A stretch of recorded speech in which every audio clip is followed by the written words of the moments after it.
अमावस्या और पूर्णिमा, दो बहनों की कथा। एक राज्य में एक राजा और एक रानी रहते थे, जिनकी 4 संतानें थी, 2 लड़के और 2 लड़की। एक लड़की का नाम पूर्णिमा तथा दूसरी लड़की का नाम अमावस्या था।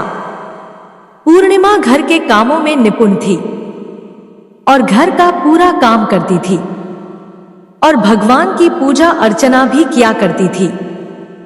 इसके अतिरिक्त वह गौ माता की सेवा भी किया करती थी। और उसकी दूसरी बहन अमावस्या ना ही घर का कोई काम करती थी, ना ही भगवान की पूजा अर्चना करती थी और ना ही गौ माता की सेवा करती थी। पूर्णिमा सर्वगुण संपन्न थी। फिर भी राजा और रानी अपने दोनों बेटों तथा पुत्री अमावस्या को ही प्यार किया करते थे और वह पूर्णिमा से प्यार नहीं करते थे, उसके साथ भेदभाव करते थे। राजा के चारों पुत्र और पुत्री धीरे धीरे बड़े हो रहे थे। जब वे बड़े हो गए, राजा ने अपने दोनों पुत्रों का विवाह योग्य कन्याओं के साथ करा दिया। इसके बाद रानी ने राजा से कहा कि अब दोनों पुत्री विवाह के योग्य हो गई है और इन दोनों का विवाह भी करा दो, लेकिन पुत्री अमावस्या का विवाह किसी बड़े खानदान में कराना और पूर्णिमा का विवाह किसी गरीब परिवार में कराना, क्योंकि पूर्णिमा को केवल भगवान की पूजा पाठ करना ही पसंद है और गाय की सेवा करना पसंद है। अब रानी ने राजा को दोनों पुत्रियों का रिश्ता तय करने के लिए भेज दिया। राजा ने अपने पड़ोसी राज्य में जाकर वहां के राजा के पुत्र से अमावस्या का रिश्ता तय कर दिया और वहीं पास के गांव में जाकर एक गरीब परिवार के लड़के से पुत्री पूर्णिमा का रिश्ता भी तय कर दिया। यह सारी बात जाकर राजा ने अपनी रानी से बताया तो रानी यह सोचने लगी कि अब देखते हैं कि भगवान इसकी मदद कैसे करते हैं। यह बहुत ही पूजा पाठ करती है और भगवान में मगन रहती है।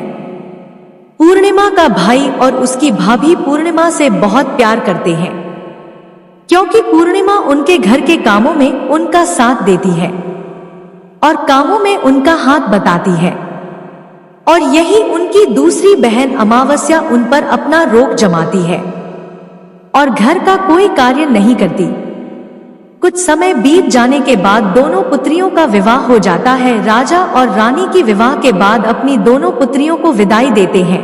विदाई देते समय राजा और रानी पुत्री अमावस्या को बहुत सारा धन और दौलत देकर विदा करते हैं और पूर्णिमा को भी कुछ भी नहीं देते, खाली हाथ अपने घर से विदा करते हैं। इसके बाद दोनों बहनें अपने अपने ससुराल को चली जाती है। कुछ दिन बीत जाते हैं और एक दिन अमावस्या अपने घर पर शिव जी की कथा रखती है, जिसमें वह सभी गांव वाले को निमंत्रण देती है और अपनी बहन पूर्णिमा को नहीं बुलाती। जब गांव की सभी औरतें अमावस्या के यहाँ जाती है तो यहाँ सब दृश्य पूर्णिमा अपने घर के दरवाजे के बाहर बैठकर देख रही होती है। तब वहां से गुजर रही औरतें पूर्णिमा से कहते हैं कि तुम्हारी बहन के यहाँ शिव जी की कथा रखी है, क्या तुम नहीं चलोगी? पूर्णिमा ने कहा, मुझे निमंत्रण नहीं आया है, मैं नहीं जा सकती। सभी गांव की औरतों ने पूर्णिमा से कहा, बुलाया नहीं तो क्या हुआ, भगवान शिव की कथा है, तुम हमारे साथ चलो। गांव की सभी औरतों की बात मानकर पूर्णिमा भी उनके साथ भगवान शिव की कथा में अमावस्या के घर चली जाती है। जब अमावस्या की नजर पूर्णिमा पर पड़ती है तो वहां कहती है कि तुम यहाँ कैसे चली आई, मैंने तो तुम्हें बुलाया नहीं था। खैर कोई बात नहीं, अब तुम आ ही गई हो तो चुपचाप बैठी रहना। और यह कहते हुए अमावस्या में पूर्णिमा की गरीबी का भी मजाक उड़ाया। पूर्णिमा की आंखों में आंसू आ गए और रोते रोते मन ही मन में पूर्णिमा भगवान शिव से विनती करती है, हे भगवान, क्या पूजा पाठ करना गलत है, गौ माता की सेवा करना गलत है? आखिर मेरी गलती क्या है? आप मुझ पर अपनी कृपा दृष्टि कब बनाएंगे? पूर्णिमा बार बार भगवान शिव से यही कहती रहती। इतने में शिव कथा पूरी हो जाती है और अमावस्या भगवान का प्रसाद बांटने लगती है। वह सभी लोगों को प्रसाद देती है, लेकिन पूर्णिमा को वहां प्रसाद नहीं देती। पूर्णिमा बिना प्रसाद के ही अपने घर लौट जाती है। रास्ते में वह यहाँ सोचते हुए चलती है कि यदि बच्चे उससे कथा का प्रसाद मांगेंगे तो वह उन्हें क्या जवाब देगी। उसने सोचा था कि वह अपने मायके अपने भाई और भौजाई के यहाँ जाएगी और वहाँ जाते हुए वहाँ बच्चों के लिए कुछ लेकर जाएगी। ऐसा सोचते हुए वहां अपने घर वापस लौट आई। घर वापस लौट कर आने के बाद वह अपने पति और बच्चों से कहती है कि वह अपने मायके जा रही है। पति ने कहा ठीक है, और कुछ समय के बाद पूर्णिमा अपने मायके के लिए रवाना हो गई। चलते चलते रास्ते में एक चबूतरा आया जिस पर तुलसी का पौधा लगा था। उस चौधरी पर एक बूढ़ी अम्मा बैठी हुई थी। वह कोई और नहीं, साक्षात तुलसी माँ थी। उस बूढ़ी माता ने पूर्णिमा से कहा, बिटिया तुम कौन हो और कहाँ जा रही हो। पूर्णिमा अपना परिचय देती है। परिचय देने के बाद बूढ़ी औरत ने पूर्णिमा से कहा कि यहाँ तुलसी का पौधा सूख रहा है, इसमें थोड़ा सा पानी डाल दो और इस चबूतरे की साफ सफाई कर दो जिससे मुझे थोड़ी ठंडक मिलेगी। पूर्णिमा ने कहा कि ठीक है माँ, मैं तुलसी में पानी डाल देती हूँ और यहाँ की साफ सफाई भी कर देती हूँ। पूर्णिमा ने साफ सफाई करने के बाद बूढ़ी अम्मा को भी नहला दिया और बूढ़ी अम्मा की भी सेवा की, उनके पैर दबाए और बूढ़ी अम्मा से कहा कि माँ जी और बताइए मैं आपकी क्या सेवा करूँ, और कोई काम है तो बता दीजिए मैं कर दूंगी। बूढ़ी अम्मा ने कहा कुछ नहीं, अब तुम जाओ और वापस आते समय मुझसे मिलते हुए जाना। पूर्णिमा ने बूढ़ी अम्मा से कहा ठीक है मामा जी, मैं जाती हूँ, वापस आते वक्त आपसे मिलते हुए जाऊंगी। कुछ समय आगे चलने के बाद एक शिव मंदिर आया। वहां पर उसे एक बूढ़े बाबा मिले जो मंदिर के बाहर बैठे हुए थे। वह कोई और नहीं, साक्षात भोलेनाथ थे। उन्होंने पूर्णिमा से कहा कि कहाँ जा रही हो बेटी, तुम कौन हो। तब पूर्णिमा ने अपना परिचय दिया। फिर उस बूढ़े बाबा ने पूर्णिमा से कहा इस चबूतरे की और इस मंदिर की सफाई कर दो। तब पूर्णिमा ने मंदिर की और चबूतरे की साफ सफाई कर दी और वहां पर पूजा पाठ अर्चना भी की और साफ सफाई पूजा अर्चना करने के बाद उन्होंने बूढ़े बाबा को भी नहला दिया और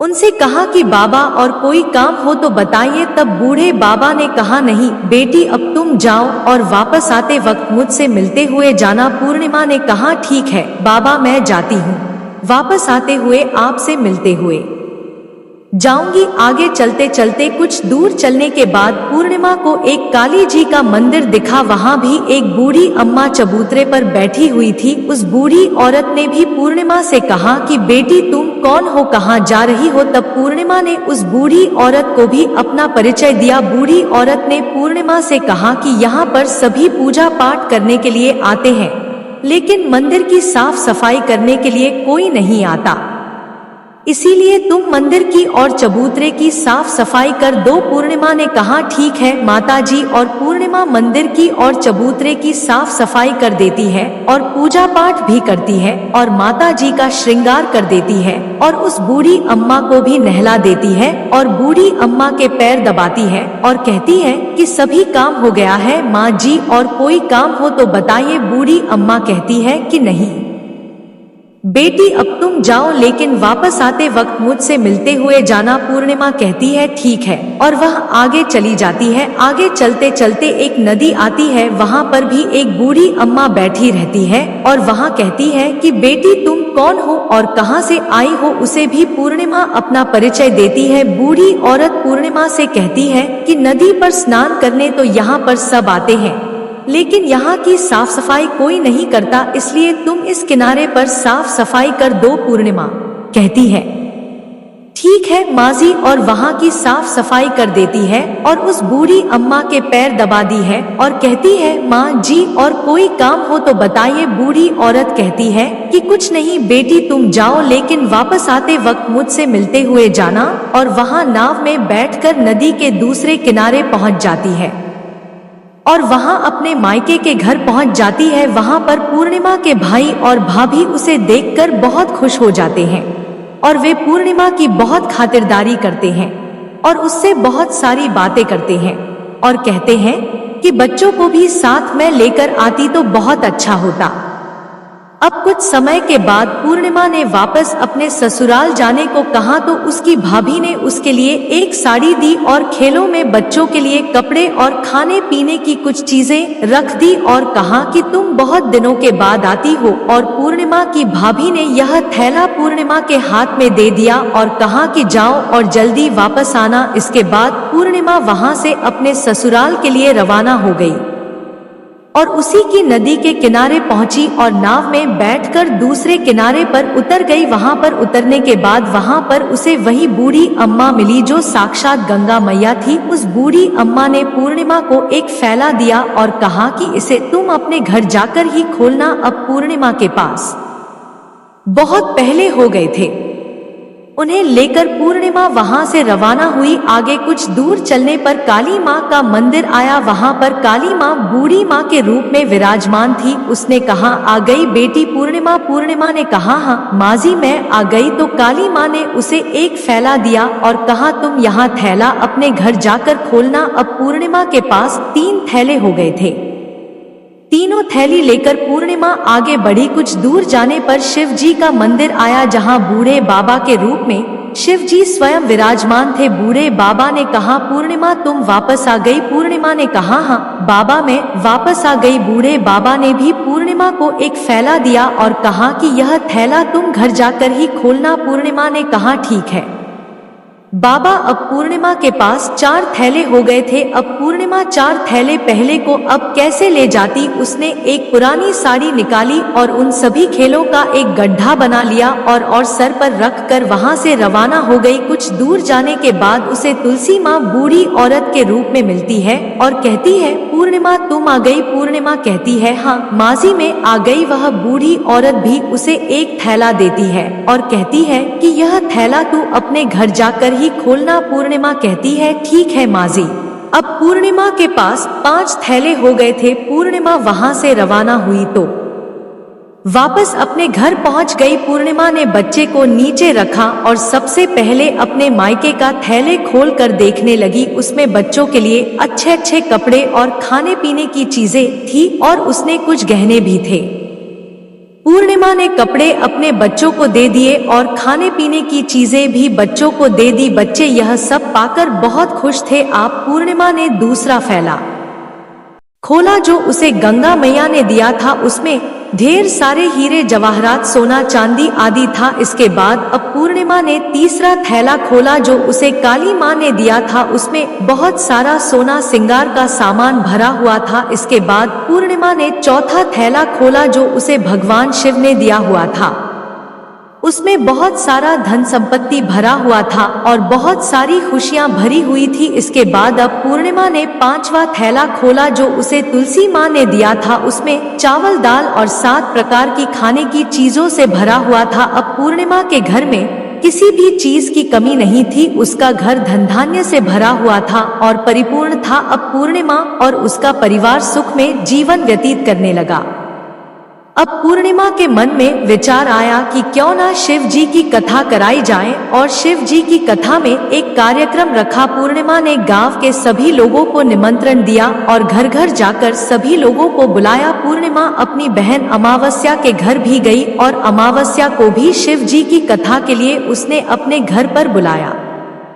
जब अमावस्या पूर्णिमा के घर शिव जी की कथा में आई तो उसने देखा कि पूर्णिमा के घर में किसी भी चीज की कोई कमी नहीं है। इतना सारा धन दौलत देखकर अमावस्या आश्चर्यचकित हो गई। उसने पूर्णिमा से कहा कि तुम्हारे घर में इतनी धन और दौलत कहाँ से आई। पूर्णिमा ने कहा, देखो बहन तुमने शिव जी की कथा में मुझे नहीं बुलाया था, फिर भी मैं चली आई और तुमने मुझे प्रसाद तक नहीं दिया और मेरी गरीबी का मजाक भी उड़ाया। उसके बाद मैं अपने घर आ गई और घर आते हुए मन ही मन में सोच रही थी कि अपने मायके जाऊंगी और मैं अपने मायके चली गई और जो कुछ घटना इस बीच हुई वह सभी घटना अपनी बहन अमावस्या को बताती है। तो अमावस्या कहती है कि तुम भी मुझे प्रसाद मत दो और मुझे डांट लो, लेकिन पूर्णिमा ने कहा कि यह तो भगवान का प्रसाद है, मैं तो सबको दूंगी और तुम्हें भी दूंगी। फिर भी अमावस्या ने प्रसाद नहीं लिया और वह सीधे अपने घर चली गई। घर जाकर अपने बच्चों से कहकर वहां अपने मायके जाने के लिए तैयार हो गई और मायके के लिए निकल गई। उसे भी रास्ते में चलते चलते तुलसी माँ मिली जो चबूतरे पर बूढ़ी माँ के रूप में बैठी हुई थी। बूढ़ी माँ ने अमावस्या से कहा कि बेटी कौन हो तुम और कहाँ जा रही है।